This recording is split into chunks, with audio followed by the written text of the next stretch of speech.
Hello everybody, I'm back again. This is I Am in a Car, episode number 46. We have Howard from MTC Tire here in Oakville, so thanks for doing this, Howard.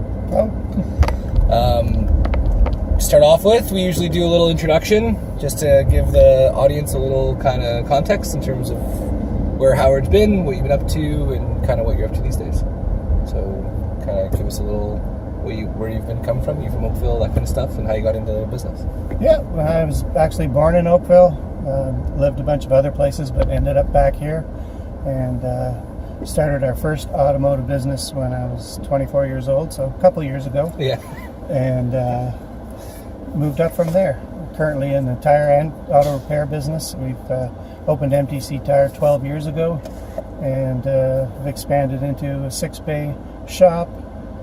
We sell a lot of tires, wheel and tire packages in winter, and we do a big business in storing tires, winter tires and summer tires. Right, okay, cool. So we've been working together, what, 3 years? Yeah, 3 or 4. 3 or 4 years, something like that? Yeah. It seems like you guys are doing really well. I know we do a lot of talks with business owners, entrepreneurs, that kind of stuff on the show. You started MTC 12 years ago. Yes.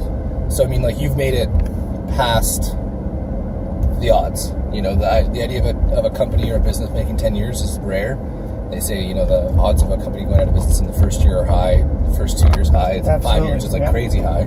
Yeah. So is there anything, you know, if you were to boil it down to one thing over the last 12 years that has been a big part of what's made you last and be so successful? Yeah. Number one would be customer service, making sure that we look after our customers and that they become repeat customers. That's always been my mantra from day one when I got into business. People can take their cars anywhere to have them repaired or to buy tires. They want to trust the people that they deal with, and we give people that sense of trust and make sure we look after them properly. Awesome. You know, it's interesting too, because I'd love to dig in on that a little bit. Because a lot of people, you'll see marketing messages, you know, the mechanic you can trust, or, you know, good quality. Right. So when it comes to actually delivering that type of service, how do you guys create that sense of trust with your customers? Well, number one is listening to people and finding out what their needs are. Number two is honesty. When we're letting someone know what's wrong with their car, it's always a stressful situation, and we want people to know what they need to have repaired right now, what can wait. We give them options. Always show them what work we're going to do.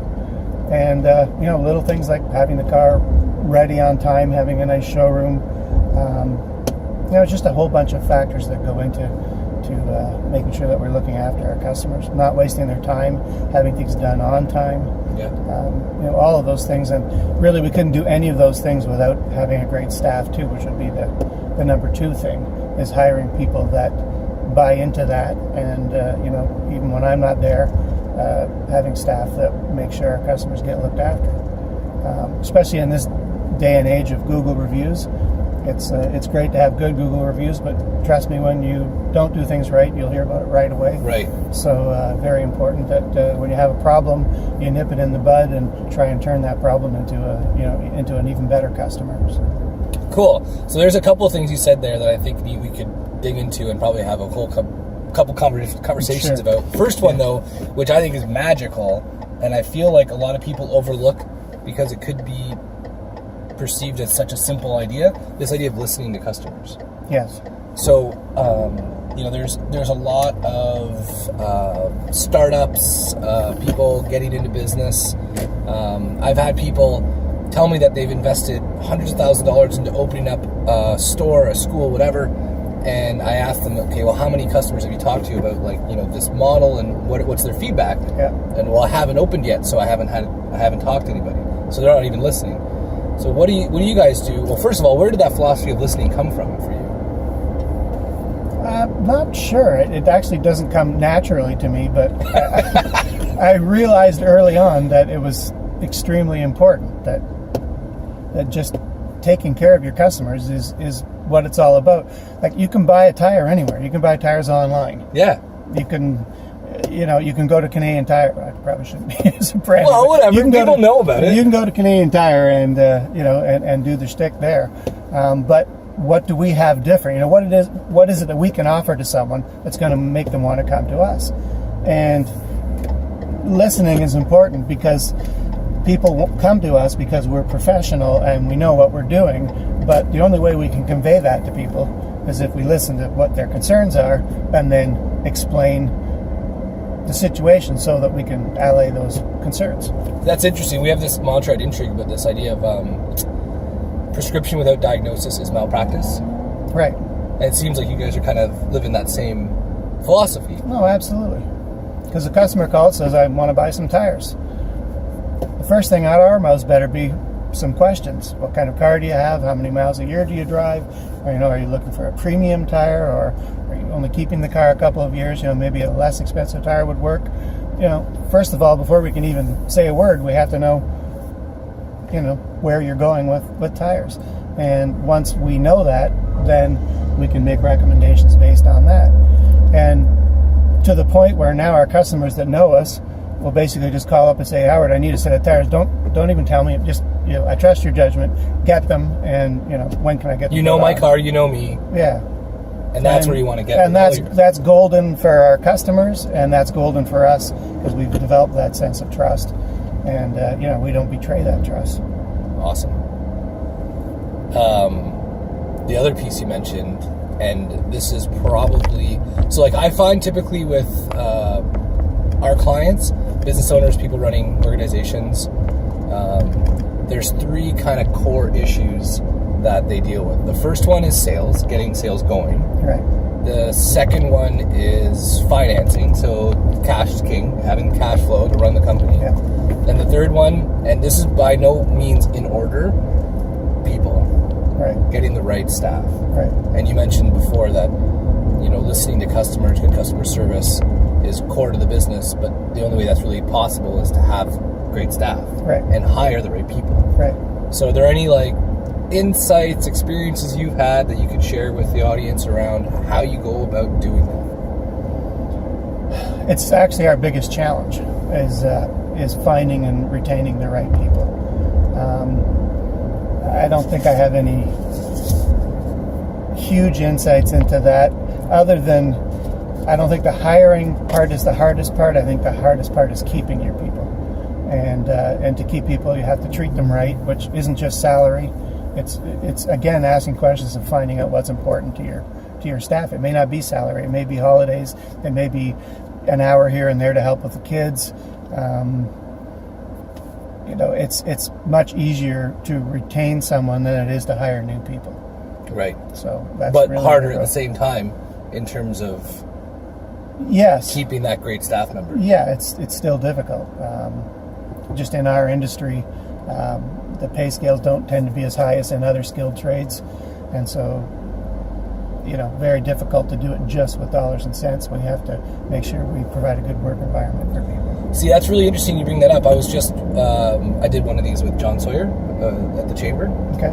And he was saying very similar, right? The Chamber, they can't pay the highest. They're not for profit, so he has to get creative with how he creates an environment for people to want to work there. Yeah.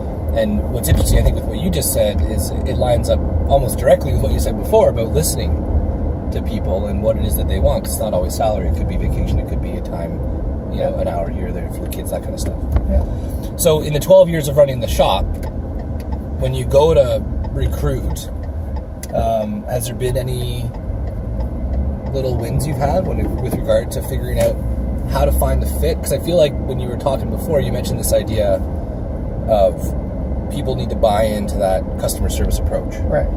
In order for them to be a good fit for the company. Yeah. So is there anything that you guys do, talk about when recruiting? Sure. Yeah, I mean, that's the most important thing, that we get a sense of someone that wants to deal with customers. Right away, if someone comes in and their attitude is bad in terms of dealing with customers, we would never hire that person. We would, to the extent that we would hire someone with a good attitude and very few skills, that's the right word, but technical we training. We can train them, we can train them about cars, we can train them to sell tires, but that attitude of looking after customers, those people skills, I don't think you can train them. People have it or they don't. And that's our number one thing we look for when hiring. Is there any kind of tricks that you found, or not tricks, but just even approaches to be able to identify that? Because I find in your typical interview setting, right, it's like artificial. Right. People are trying to sell themselves. They're trying to put their best foot forward. Yeah. So how do you kind of cut through that noise? Well, number one is checking references and talking to people who know this person. The more research you do, the more you're going to find out about that person. And do you call the references on their resume, or do you call other people? We would call on the resume for sure, but obviously that's, well, you'd be surprised. They're not always handpicked. Really? Yeah, I've had some bad references off of things put on resume. And what does that tell you? Well, yeah, it's not good. No. But no, we haven't, we've retained people. So honestly, we haven't hired a lot of people for those positions. We're actually in the process of trying to hire one now. Right. So that's the process we're going through. The last counterman I had that was fabulous. He came in, and really we were hoping that he was going to end up buying a share of the business, but he had a bit of a change of heart and went to work for one of the tire manufacturers, which was good for him, and left on good terms. But he actually found us because he searched out a place that had those same ideals that we had, and he worked for us part-time for a few weeks, so we were able to find out what he was about. And like on the job? On the job, yes. And I don't know how I could recreate that, but if we ever found a way to recreate that, it would be awesome. Because, after 3 Saturdays, I knew he was absolutely what we were looking for. Very cool. And so we went from there. Yeah. Which means, we've had some really good success with that type of approach too, with internships. Yes. But it's not the same necessarily when it's like part-time labor and like somebody who's looking to get, paid. Yeah. It can be a bit more difficult, but yeah, there is nothing more telling than somebody actually in the role for a day or two, or a couple weeks. Yeah. And in terms of hiring technicians, that's where we've done really well with apprentices, because we bring up apprentices, and the best ones we try and retain, and the ones that maybe aren't so good, then they can move on, as they progress. Yeah. Okay. Cool. Mind you, if they're not doing very well, they won't be with us for very long. But, right. But the cream of the crop we can try and keep as they become mechanics. So then, just as we're going back to the shop now. Sure. If there was, I mentioned I was going to ask this question. You're like, no, don't ask me that question. But I feel like there was a little cynicism, so you're okay with that, I hope. Yeah. 12 years of MTC Tire. You're starting your first business when you're 24. If there's something you could go back and tell yourself when you first started getting into business that you wish you knew then that you know now, sure, what would it be? Well, number one is that the first couple of years are going to be incredibly tough, and you have to have enough money to get through those first few years. If you don't, you'll give up too early just before things turn around. So, I have run a couple of businesses and sold a couple of businesses, so I know that for sure. So, it's not all blue skies and lollipops. No, it's not. But stick to it. If you've got something that you think is working for you, you need to stick to the plan. And what I wish I'd known back then really was probably more about advertising, because back in the day, we put ads in the newspaper. We didn't have the internet. Yep. And so that's new, and it really has made a significant difference to our business, the work that you guys have done for us.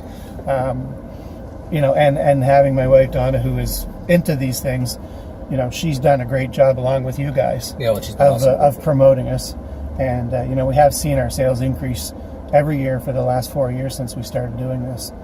And it has been a significant factor. Now, if we weren't backing that up with service and all the other things we do, well, then it would fall flat. Yeah, then it would fall flat. But a lot of businesses, a lot of auto repair and tire businesses, the guys are ex-mechanics like I am, and they just don't promote themselves.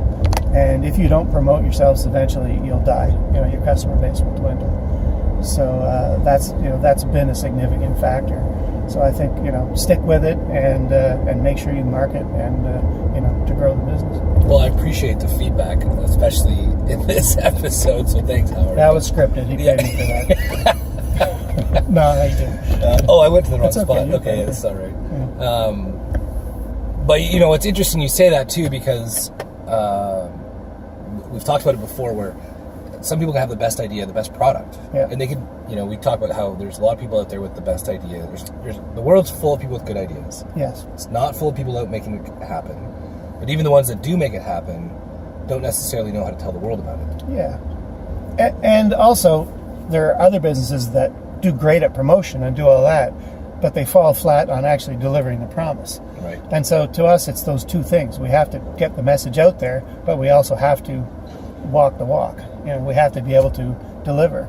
And we get to the point in our busy seasons where we're so busy that it's difficult for us to deliver because we're almost too busy. Yeah, because like of our, literally. Yeah, because of our seasonality. And I mean, people say, well, that's a good problem to have, but it's still a problem because if you can't look after those people, you will not be getting good reviews from them. And, so it's very easy for things to slide. So you got to stay on it all the time. Well, I think it's really interesting that you put that focus, though, and it sounds like it's evenly distributed. And it reminds me of there's this Michael Gerber. He wrote the E-Myth, and he was talking about how 50% of marketing is making a promise, and 50% of marketing is delivering that promise. Okay. Yeah. And if you don't deliver the promise, then the promise is useless. Yeah, exactly. So I think it's really cool that you echo a guy who's been consulting thousands of businesses across the world. Well, thank you. Yeah, ready to go, man. Maybe I wasn't quite so eloquent, but No, that's great, man. Well, I appreciate you doing this. All right. Well, thank you. Yeah, awesome. Yeah, All right, good. see you guys. All right. Bye now.